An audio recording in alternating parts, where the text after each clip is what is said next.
Hello, everyone. My name is Chauncey Barnhill, and I am chair of the board of directors for Disability in North Carolina. I'm a Black male wearing a blue shirt, and I'd like you to know that I am a person who has hearing loss in my left ear and limited hearing in my right ear. It's not something that I often disclose, but would think it might be relevant as we have our conversations today.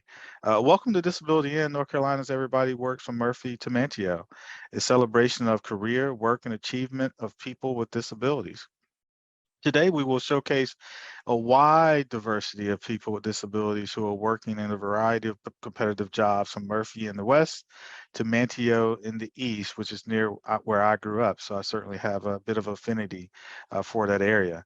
We'll also hear from four talented musicians with disabilities who are forging professions in the arts. July 26, 2022 marks the 32nd anniversary of the passage of the American with Disabilities Act. Hard to believe, ADA. In North Carolina, more than 1.3 million North Carolinians over the age of 5, approximately 13% of the state's population, have a disability.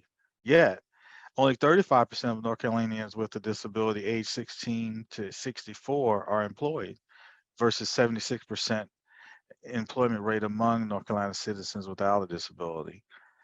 We at Disability Inn invite you to sit back and enjoy our program today and visit us at di-nc.org to learn more about our programs and other opportunities to join us in expanding disability inclusion and employment in the state of North Carolina.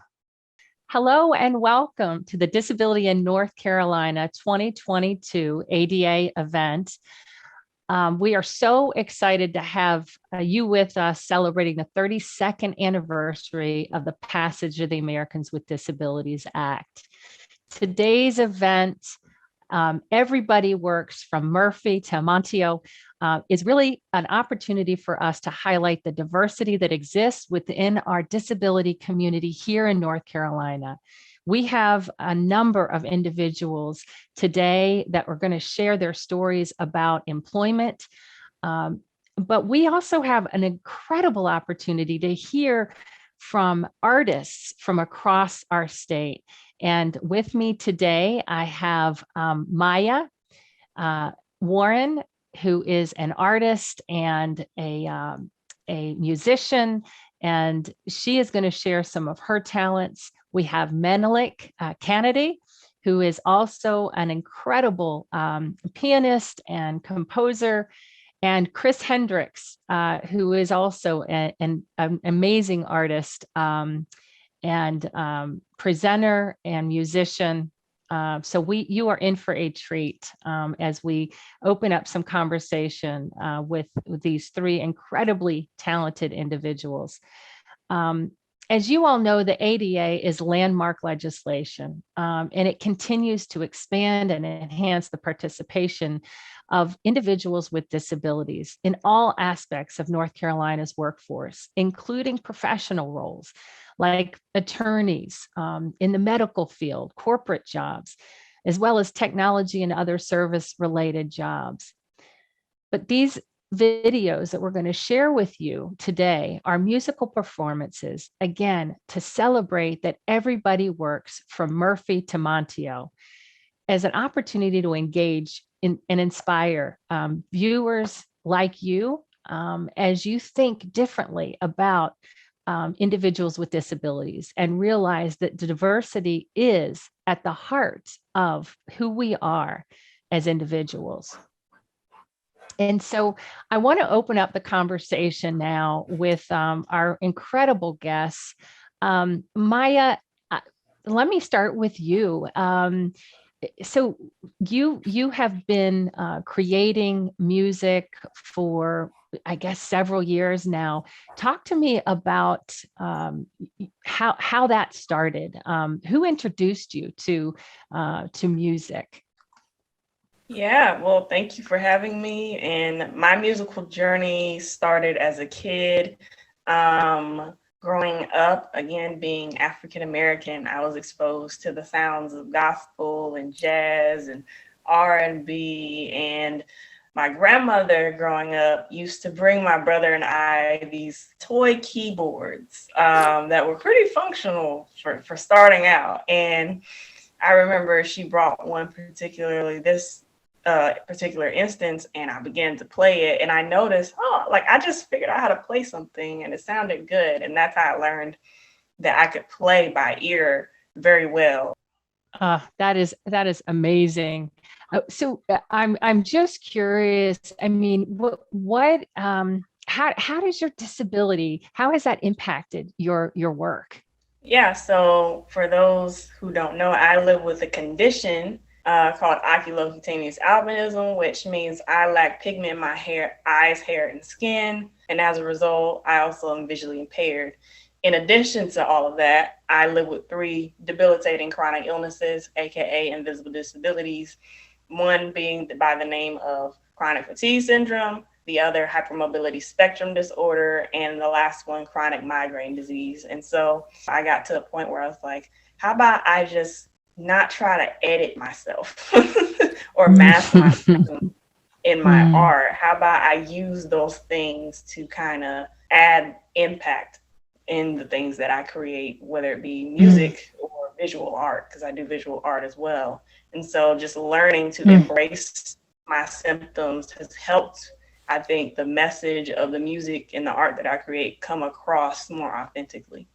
So Menelik, how has your disability impacted your art and your music? Well, there's a lot of things.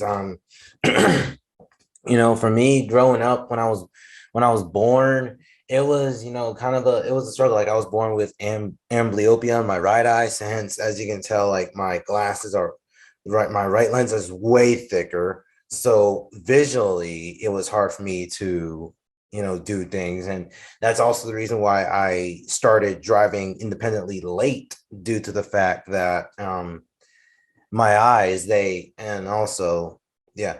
And also, when I started doing piano, when I was 5, and I kind of went the classical route, and I learned everything up until, all the way. And then what came out of that was I discovered that I had perfect pitch and that I could also learn by ear. But there were a lot of really interesting things that also came out of it. One of them was actually also synesthesia, which is the ability to see colors when you hear a certain pitch. And when it came to my composing, it really that really, helped me flesh out my ideas. And where I got my ideas from is mostly nature and natural occurrences. Like one of my tracks that is going to be released off my upcoming album, Nature's Melodies, Winter's Magic. I actually came up with that idea just by, looking out my window and seeing the snowfall. And I just started to play along with it. Just play along. Love it. Too cool. That's so cool. Too cool. So cool. And you're so right. I mean, I think, I love it. I love it. Yeah, the natural beauties that you see, and then translating that. And Chris, so what about you and your art? I know so much of your music is really an expression of your personal journey. So as far as my musical journey, I think really from a very early age, I would say about the time I was 4 years old, I knew that I wanted to be an entertainer, and up to this point in my life, I love the idea of using that to positively impact the world and the future of how people see individuals with conditions. Because I can just tell you from personal experience, my journey has been, by definition, a journey of using underestimation to my advantage, right? I sort of stick out like a sore thumb in any room. But if I'm given the opportunity to use creativity and art in conjunction with that standing out in a crowd, I get a lot of really cool things happening at once for the sake of my community and persons with conditions. And that is the ability to surprise, right? The ability to connect on an ongoing basis, the ability to adapt, right? All of those things are showcased all at once through art. So thanks to art and thanks to my stubbornness, really, and the outlet of music and lyrics, I'd like to think I've been able to do that on an ongoing basis. And up to this point, hopefully it's been positive. Outstanding, outstanding. And now I'm so excited to share, and we're going to move on into sharing these short musical performances by these three incredibly talented artists.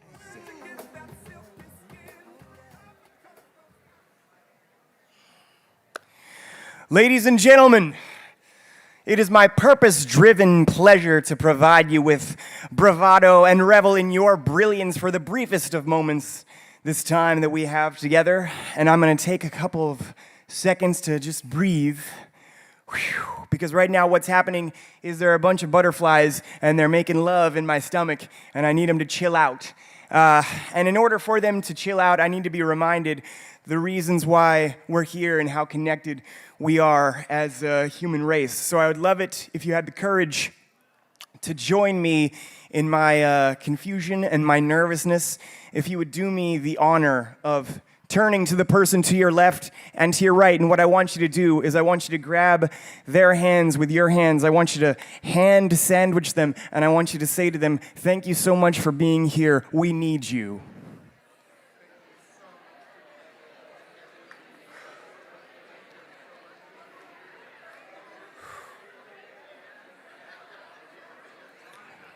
How does that feel? Does that feel good? Doesn't that feel so good? God, I feel so much better already. I am a professional keynote speaker. I go into various organizations and businesses and schools, and I inject emotion and purpose into whatever it is that other people are doing because I love to invade other people's spaces and projects. It's one of the reasons why I'm up here. But I'm also the co-founder and chief inspirational officer for Perfectly Afflicted. And I'll get into that a little bit later.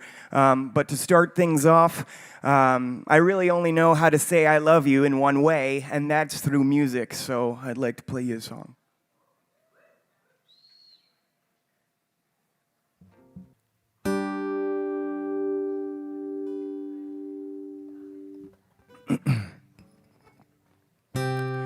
When the rain's blowing in your face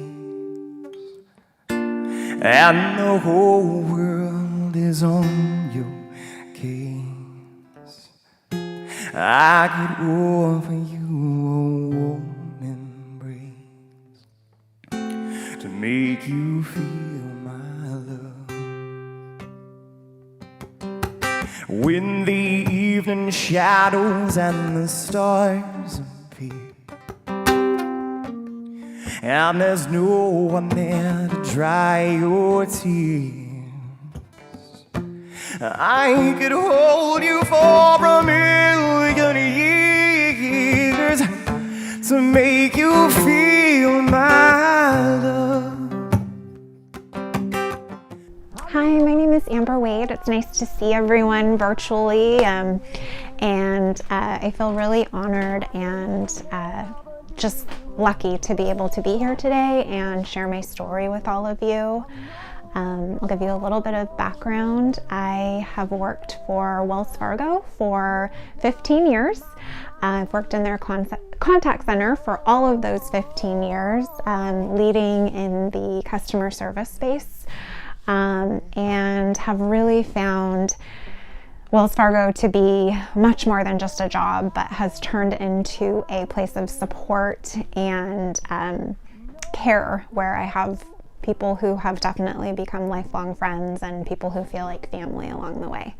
So a little bit about me and my disability journey. I was diagnosed with an autoimmune disease about almost 20 years ago now. and I have Crohn's disease. And Crohn's disease is a autoimmune disease that can affect everybody's body differently. For me, it started to cause inflammation, and the inflammation could really manifest in lots of different places. Started out in my GI area and then sort of just kind of picked and chose its places to attack my body. And in 2014, it actually started to affect my eyes. And over the course of several months, the inflammation actually ended up perforating my cornea on my left eye, and I lost vision in that eye due to the perforation. We tried 3 cornea transplants, which all were failed transplants because my body didn't recognize the cornea. After the third attempt, my doctor really felt like it would be a good idea for me to try to keep it in an isolated environment where it could heal. And so he actually sewed my eye closed. And my eye remained sewn closed for about 2 years. I wore sunglasses everywhere that I went. It was definitely a life-changing experience, to say the very least. I was someone who always really was into makeup and fashion, and I also felt like your eyes are kind of the window to your soul, and so to not be able to have that really was an adjustment for me. The sunglasses made me feel different. They made me feel like people were making assumptions and judgments about me before they ever got a chance to know me. They just immediately saw the sunglasses that I was wearing in places that didn't feel like you should be wearing them. With that being said, the company, Wells Fargo, was so inclusive and so supportive and never once questioned whether or not I was wearing sunglasses while I led a meeting or while I was interviewing someone, or, at any time if I needed to. When I had my surgery to get my eyes opened, everyone on my team sent me a get well wishes, and everyone was wearing sunglasses, and everyone was so excited when I got to get my sunglasses off and have my eyes open. And I still don't have vision, but I definitely feel like I see the world differently because of my experience, because of what happened to me. I'm more compassionate, I'm more understanding. I feel like I have given myself time to have conversations with people, and that in and of itself is all that I could ever ask for. So thank you for taking the time to listen to my story. Oh, there's nothing that I wouldn't do. Go to the ends of the earth for you, to make you feel my love,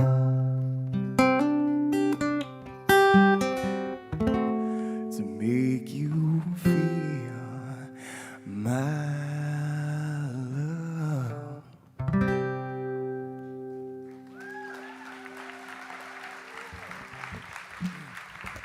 Thank you so very much.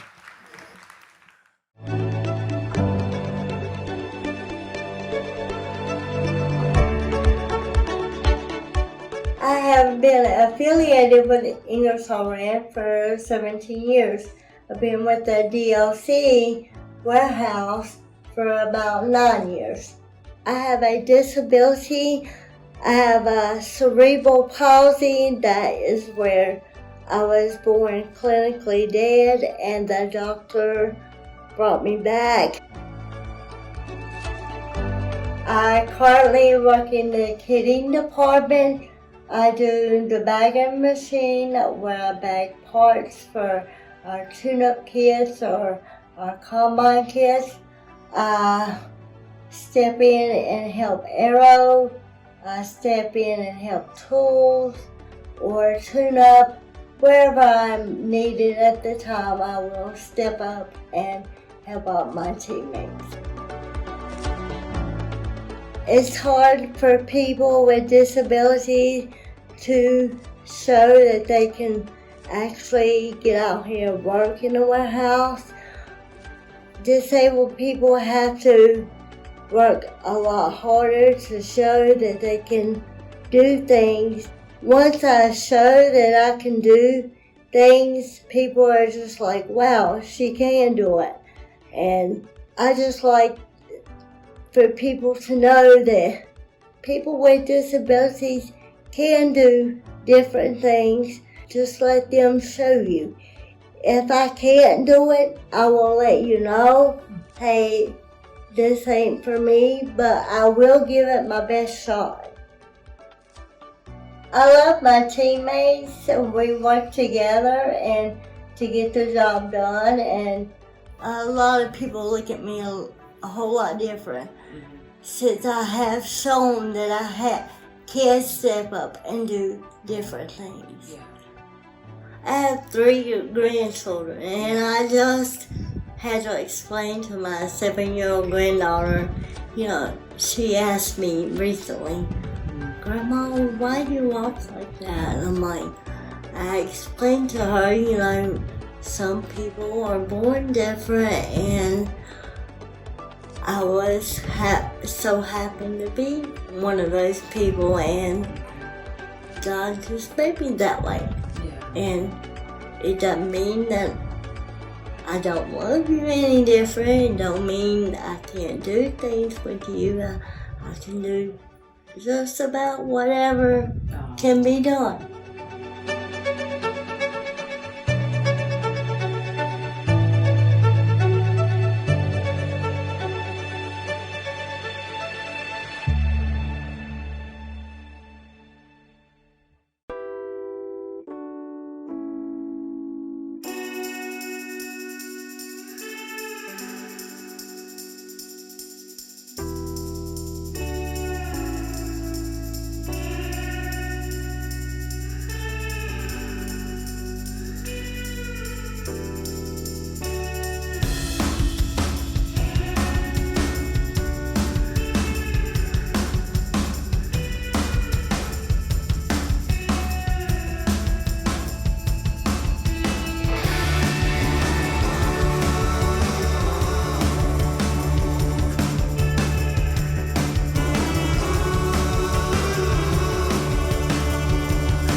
Hi everyone, my name is Austin Alpern. I am a white male currently wearing a black shirt. I work at EY and we are proud partners with Disability In. We actually have done some work with them all over the globe, but particularly here in North Carolina. It's been a privilege to be part of our inclusion efforts for folks with disabilities in our community. And so for me specifically, that's come across in a few ways. For the longest time, I've been involved with Accessibility's professional network, which allows us to put our tools, resources, knowledge together to support our coworkers and communities with disabilities. We also have resources across the firm, including those that employ folks who are on the autism spectrum and neurodiverse individuals, in addition to different toolkits and resources the firm has provided to support its colleagues with disabilities. And so most recently, I'm thrilled to highlight some of the great work, innovative work that we have been doing at EY with inclusive digital design. And we have partnered here in Charlotte, North Carolina, with the Center for Digital Equity, which is a new stand-up under Bruce Clark, who is working with Digital Charlotte, and have tried to basically make Mecklenburg County one of the most digitally equitable communities in America. And with that ambitious goal, it's partnered with EY to be a convener of sorts to represent different voices who come from different socioeconomic backgrounds, different backgrounds from race, ethnicity, and even ability. And so much of the work that we have done has focused in on being inclusive of folks with all abilities. And from a digital perspective, we believe that's increasingly important. And some of the specific work that EY has done is we've put together creative ways of empathizing with our community. And sometimes that look like personas. So a persona is basically where we create representations of community members based on actual feedback, significant moments, roadblocks, things that drive individuals in order so we can be more inclusive in our design. We've put together those in partnership with the CDE, including those that represent our community with disabilities. We've also made journey maps, so representing those personas and saying, what are some of the challenges that they encounter in accessing city resources and these helping, tools, digital tools, what are some of those roadblocks and how can we fix them? And so EY has taken an innovative approach to solve these big community problems to help stand up the Center for Digital Equity. And it's been a really thrilling partnership to see. And so we do that through representation, right? Some of our coworkers represent folks with disabilities in the community and have provided their input. And then some of our community members we've met with and really tried to empathize and put on paper and into slides and into this digital inclusive design. How do we support all of our community members regardless of level of ability for certain tasks? And so it's been very exciting to see innovation happen at EY firsthand, not only for our clients, but also for our community members, and particularly those with disabilities. And so I'm thrilled to continue to grow that partnership, not only with the CDE, but also here with Disability In as we continue to make those connections and build a better working world as EY likes to stand behind. So I appreciate everybody's time and looking forward to our partnership going forward.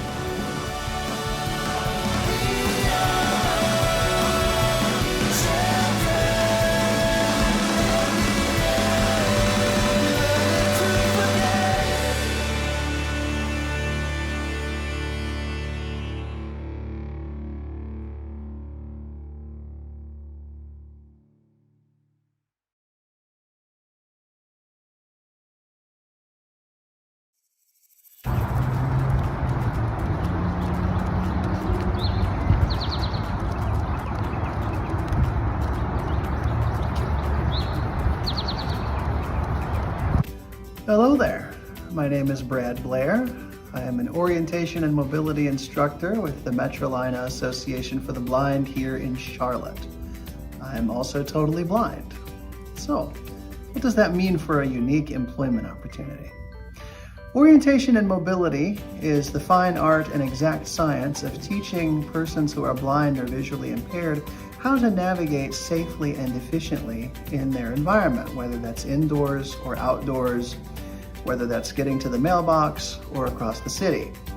It includes everything from safely going down the sidewalk to crossing the city using buses and trains, if you have buses and trains. Why is it an almost unique employment opportunity for me? Because for most of the history of the field of orientation and mobility, it was believed that sight was absolutely, indispensably essential on the part of the instructor. It was not believed that a person who was blind could do this job. In recent years, the thinking on that has started to shift.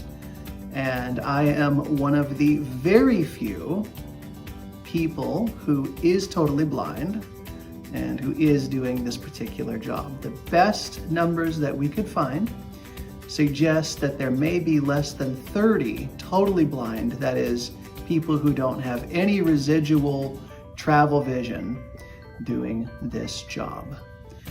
And so I'm going to demonstrate how I, a person with no vision, am able to teach another person, regardless of how much vision they have left, to navigate safely. And for this demonstration, I am going to be teaching another person who happens to be blind, and I will demonstrate one of the riskiest endeavors in my field, which is teaching street crossings.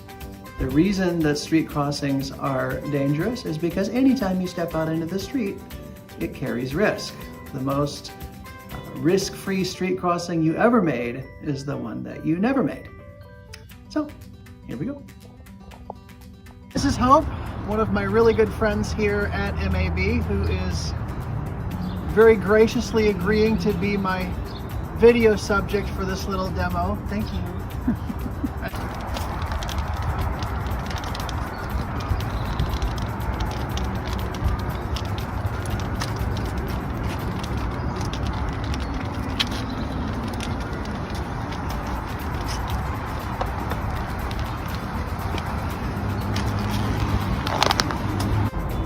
So Hope originally started by facing at an angle out across the street.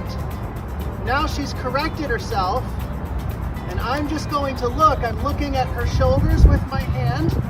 I'm using my cane to kind of look at where she's standing. And I am choosing to step behind her so that I can hear the street from where she would hear it. Because if I stand off to her side, like this, I'm blocking her traffic. I'm blocking her ability to hear it. So at this point, with a client, if they were a new client, we would walk through the question of how do we know that it is safe to cross this street? Now, as a person who's blind myself, essentially all I'm doing is teaching them what I already know. Okay? I'm teaching them what I already do. So in this case, Hope has the option of crossing when it's quiet at this three-way intersection, or she can cross with a parallel car. And I will leave that decision up to the experienced traveler here.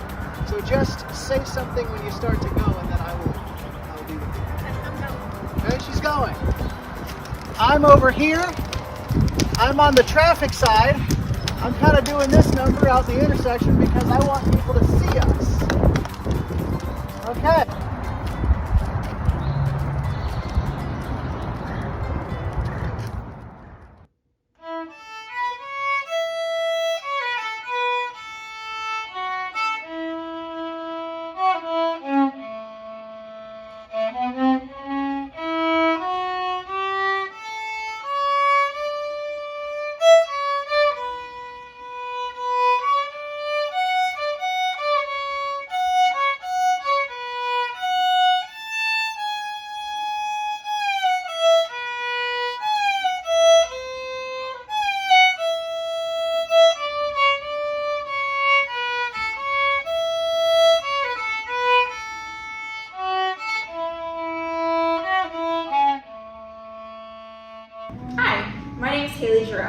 I currently live in Charlotte, North Carolina, and work for Viva Chicken. I am their marketing and engagement coordinator. You might be wondering what a marketing and engagement coordinator job looks like. A majority of my time is spent on new restaurant openings. We go to a new market and typically partner and collaborate with different local community groups, such as breweries, nonprofits, that sort of thing. I build those relationships and create events leading up to the grand opening. I also do some social media content.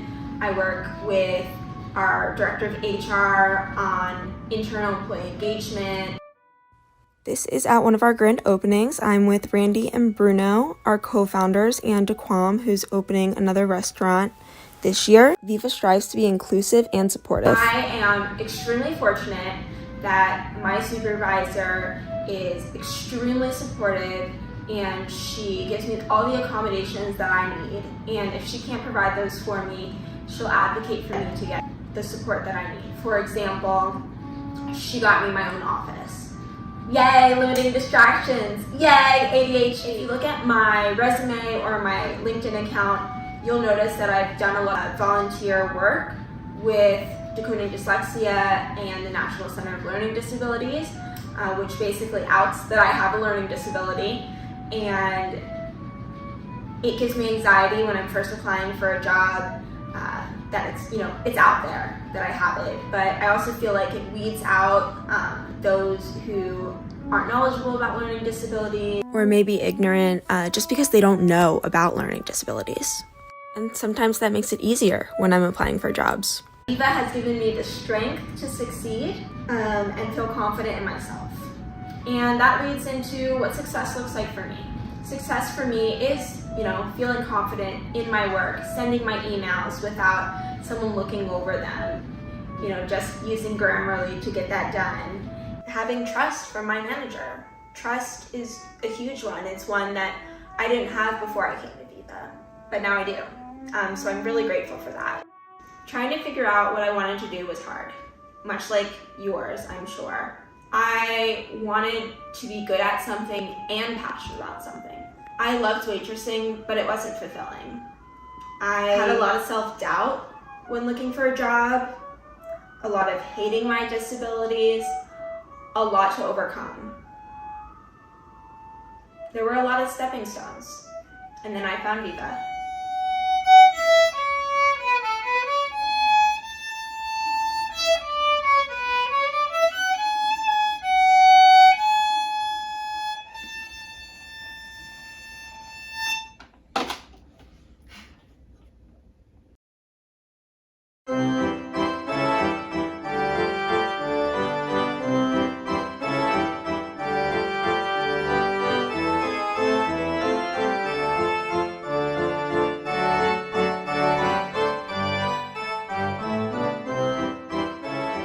Tyler. I'm the COO of Food and Beverage here at McCormick Field with the Asheville Tourists. I would say it's as important as baseball, to be honest. It's hand in hand.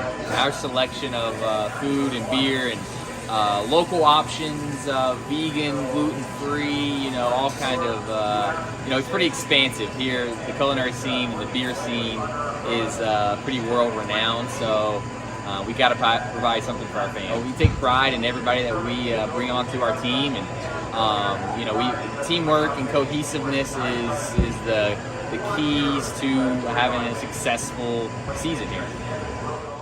The hot dogs, the nachos, and fries. Oh, outstanding! Jasmine is basically what embodies Asheville Tourists and represents us very highly. Her enthusiasm and her willingness to do anything that's sort of laid out in front of her is outstanding.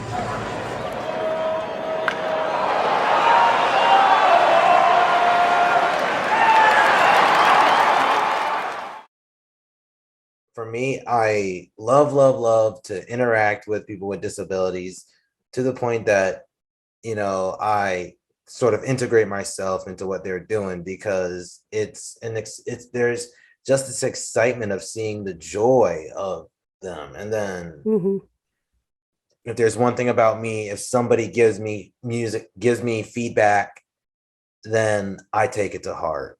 I also know that early on you were guided down different career paths and were discouraged from going the musical route. Yeah, and that was painful because, I wanted to because my dream job is, of course, Pat, is to compose for movies, short films, and compose for TV and compose for all that stuff. And so they said that it was a highly competitive job, and then I couldn't really do anything with a performance degree. And so it was like, what am I going to do? And then I did look into music education, but that also was kind of a tough job. But it's been amazing how well you've done with the music therapy. Yeah, it is. But music therapy and music education are two totally separate things. Right. So Beth, I'm going to turn it back to you. Menelik, thank you for sharing that. And I want to mention too, I know on your LinkedIn profile, Menelik, you have a quote that says, music is a journey, a quest to find your true self. I'd love to hear what that means. How does music help you find your true self? Well, what music does is it takes you places. And really, when it comes to, because really, like just last night, I attended a feedback session where a up and coming artist said the truth. Like you have to be unique. You can't just, let it come from your mind. You have to let it come from your heart. And that's what I do. Every composition I do, I always, if I don't feel right, if I don't feel it, then I said, nah, this ain't gonna work. But then when I truly, truly know, like when I know that this is it, that I've arrived at that place, that's when I know that this is gonna make an impact.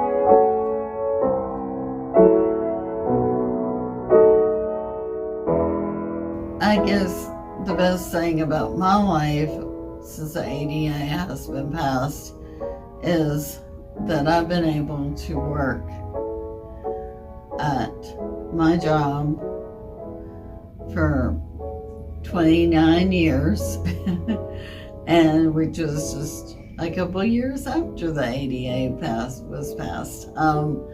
And I get to,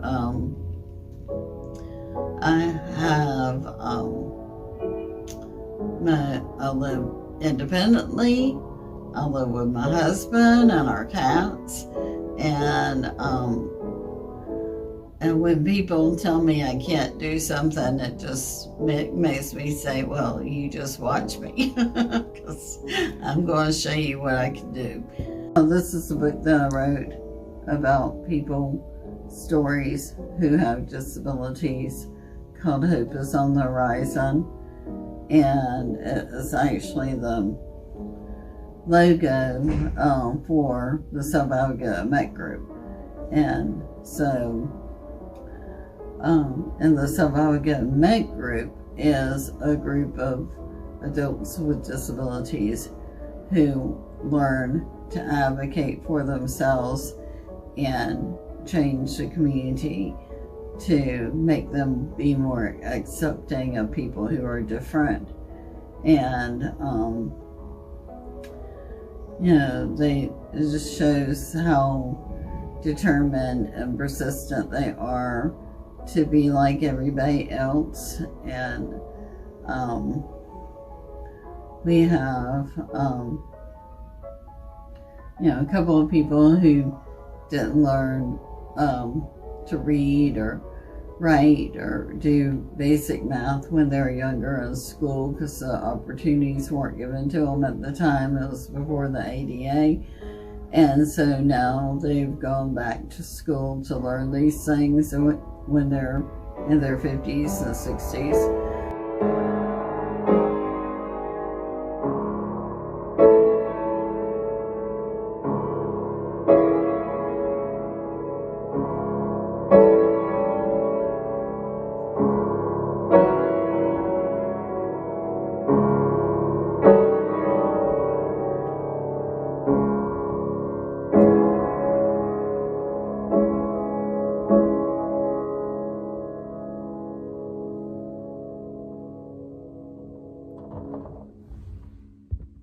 Wow.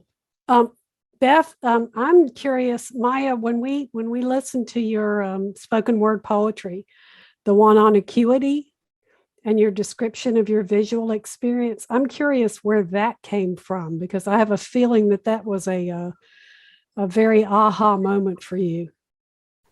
Yeah, so for those who don't know, in addition to being a musical artist and a visual artist, I am an advocate and a speaker on a worldwide level. And so this particular month was October, and it was Blindness and Vision Impairment Awareness Month. And so I just so happened to have gone to the local kind of carnival in my city, and I'm on this what do they call it? Gosh, can't even remember. Ferris wheel? Ferris wheel, yes. I'm on the Ferris wheel, and I'm on there with my brother, and it was nighttime. I had never been on a Ferris wheel at nighttime, so that is like a whole other experience. And just going around and around, and I was looking around. I had got some footage.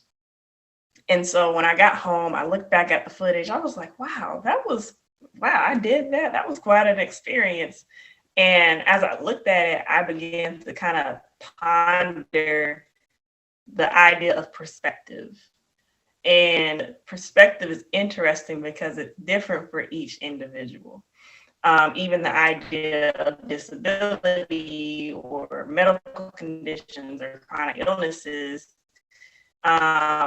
we just navigate the world differently with an adaptive perspective that most probably would. So I began to kind of think about how my vision impairment, in many ways, I don't see what most people see. And that's not just in a physical acuity sense, but often it's in the way that I think, the way that I create, the way that I serve people, the way that I, intentionally go about doing certain things. And I just begin to kind of write from the perspective of the younger version of myself would have grieved all the things that I would be supposedly missing out on from a visual perspective. But where I am today, I'm not grieving those things because I've seen more from having a disability and an impairment than most would ever anticipate. The amount of wisdom that navigating challenges brings. And that's one of those advantages that to kind of piggyback off what Chris was saying, the ability to have insight and experiences that are enriching if we allow them to, once we get past the grief, once we get past the loneliness, the ability to encapsulate those into art forms. That's something most people wouldn't think or consider doing. But in that moment, I was inspired to take those lessons about my vision impairment and my thought process and my personality and put them into spoken word form. Acuity, sharpness or keenness of thought, vision or hearing.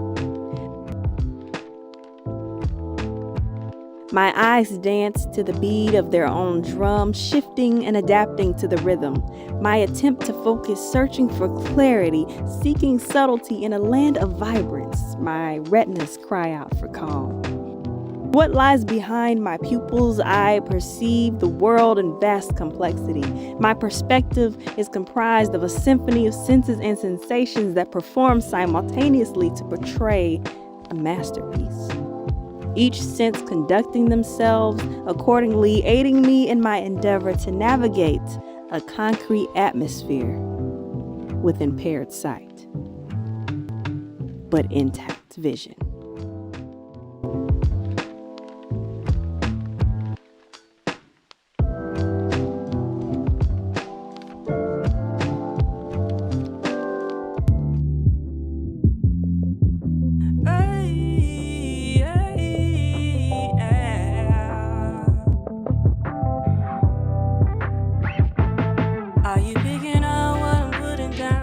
People with disabilities or differences, one of our biggest problems is everyday, something you guys would consider everyday, like putting on gloves or tying your shoe.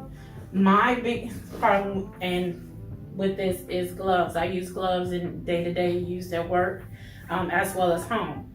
But there is technically no gloves that will fit someone like me. I use what I have to try to make it work, but in reality, it doesn't really work. But you do what you can. I also try to help my providers with opening up different equipments that we use in our field. This right here is a suture removal kit. We remove sutures here in the office, and for me, with gloves that doesn't really fit, with the equipment that you have to use, gums that I don't really have, you do what you can.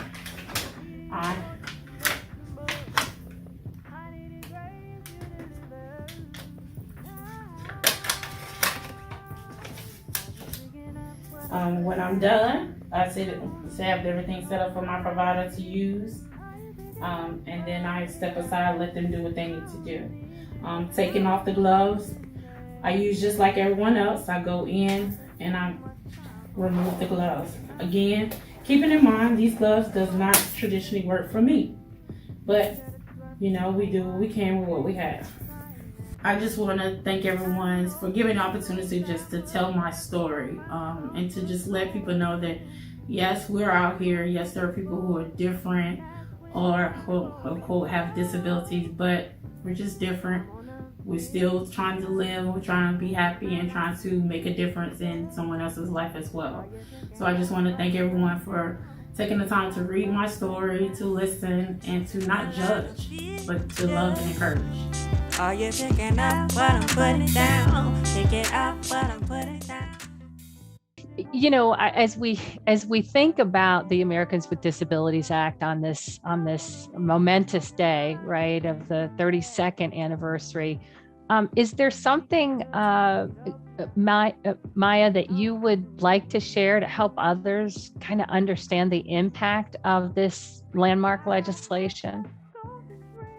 Yeah, so there's so many layers to the impact of the ADA, especially when you get into the different titles that cover different aspects, from governmental and employment and municipalities to public institutions to private institutions. When we look at the impact of the ADA, one thing that always stands out to me is the amount of work that has been done in light of future generations of people with disabilities, but also the amount of work that still needs to be done. I think, in my experience, the ADA is not something that is a part of mainstream curriculum in terms of education. It's not common knowledge for most Americans, other than, maybe a brief history lesson.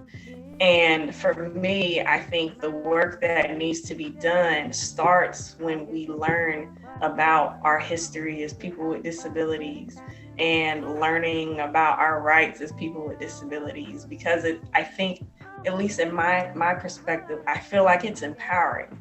Because if you navigate life feeling like you have no options, feeling like you're alone, feeling like, you're dealing with all of this by yourself, to know that you have rights means to have some concept of mattering.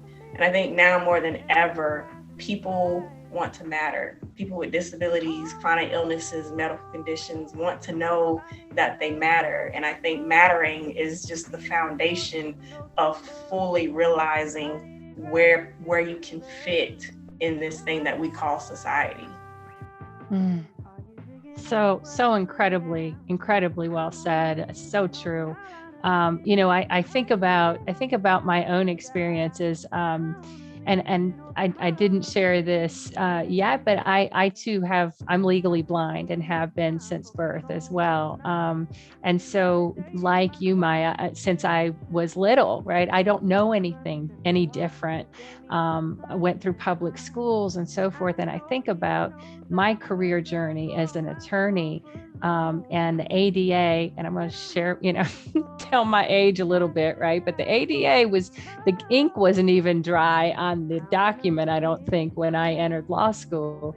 But the accommodations that I needed during law school and then on into the bar exam, I think about that and having not had those, and knowing that there were attorneys and judges prior to me, right, that didn't have that piece of legislation in place, but somehow, right, they found their grit and they made it. But that's something about kind of carrying that message forward, but understanding that there's still so much more to do, right, for individuals with disabilities in this country. And I think a lot of it centers around attitude, right? That attitudinal barrier that we know still exists so often.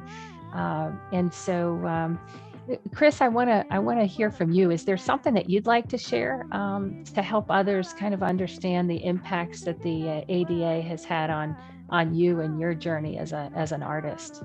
Sure. That's a great question. I would specifically, as an artist, I think that as artists, we work in a really unique vein of society compared to other individuals that don't necessarily use art as expression as much.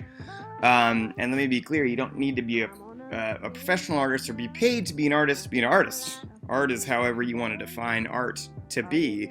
But I think that a couple things that have happened recently, I mean, you want to talk about art and ADA impact, I'll go right to Grip Camp on Netflix. That is an extraordinary example of what happens when you take art and art and policy and change, and put them together and make something magical. You get an Oscar nominated history lesson is what you get, right? So what's happening right now is that there's so much more content thanks to art that is now out there, because we are at the center of the information age and Web 3.0. If you want to know where you're at as an individual with a condition, the information is out there, and it is out there in a way that while we've got lots more steps to take, it is much more accessible and much more at our fingertips than it once was. So I'll echo some of what Maya was sharing in terms of, yes, lots of things have been done. It's clear there's more things that need to be done, but we are getting there. And I'll tell you what, I don't know the official name of this, but listeners out there can check this out on YouTube. If you want to feel pretty awesome about where we're at, I encourage you to go on YouTube and just type in things like disability in the world or disability in other countries. As a matter of fact, I don't recall the place, but there is a documentary online that's worst place in the world to be disabled is the title of it. Not the U.S. So I would just encourage you to dive deep into where we used to be, because I'm gonna be a little blunt here. It's the last thing I'll say, but if you dive into our history, I'm gonna add to what Maya said once again. It's not in enough history books, and it should be in more history books, because we have a fascinating journey that is not often documented. And one of the truths is, individuals with conditions used to be thrown away, quite literally. And now we've gone from that to, not only are we here and we're here to stay, but our voices are making bigger and bigger impacts every day, every week, every month, every year. Look no further than Judy Heumann, but she is one of many, many examples. We've got a history, we've got heroes, and they are at your fingertips to research and look up. And Beth and I can attest that employers are waking up daily on this experience and knowing that they want to tap into the pipeline of talent that it exists in the disability community. Yeah, That's a powerful statement. And if I may elaborate briefly, and for me, navigating the space of also acknowledging how far we come and also acknowledging that we still have far to go. The beauty in acknowledging both is that you don't ever get satiated or satisfied. And that's the vein that I tend to look at things from, because if we rest in how far we've come, right, but we stay there, nothing changes. And while we are, blessed in a sense as people with disabilities in America, my goal is not just to make things more accessible for people in America. So I still have a global standard for where we need to be and where I think we can be, especially as you call it, and from an attitudinal standpoint. Yeah. Oh, that's so true. And yes, we have come a long way with the ADA and with even with conversations and employment with employers, but there is still work to be done. And I think we hear that all the time when we're working with employers that that have really kind of reached that mark where they feel they've been rewarded, and for the work that they've done, but they're always the first to say, you know what, this is great and we appreciate this recognition, but we're not where we need to be, right? We've got to press on and do more. And so, I do believe you are absolutely right. It is a marathon and not a sprint, for sure. And there is work yet to be done. I want to thank you all three for joining us. So thank you again for joining us today, and we look forward to future conversations.